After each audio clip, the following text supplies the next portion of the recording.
ભરૂચ જિલ્લામાં ધોરણ 10 અને 12 બોર્ડની પરીક્ષાઓ પૂર્ણ થયા બાદ હવે પરીક્ષા ખંડમાં લગાવવામાં આવેલા સીસીટીવી કેમેરાની ચકાસણી કરવામાં આવી રહી છે, જેમાં ગેરરીતિ બહાર આવશે તો વિદ્યાર્થી સામે પગલાં ભરવામાં આવશે।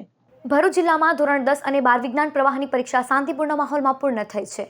ત્યારબાદ શિક્ષણ વિભાગે 809 બ્લોકમાં પરીક્ષા દરમિયાન પરીક્ષાર્થીઓ કોઈપણ પ્રકારની પરીક્ષામાં ગેરરીતિ કરે છે કે નહીં તેના પર નજર રાખવા સીસીટીવી કેમેરા લગાવવામાં આવ્યા હતા।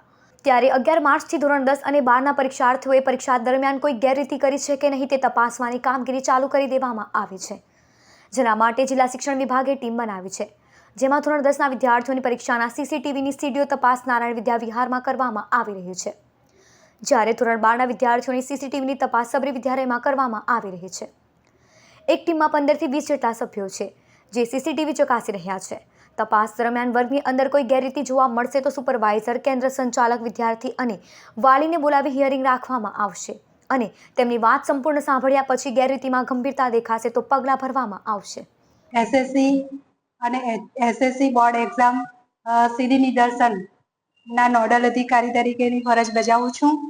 હાલ મારે ત્યાં કુલ 23 જેટલા કર્મચારીઓ સીસીટીવી નિદર્શનની કામગીરી કરી રહ્યા છે।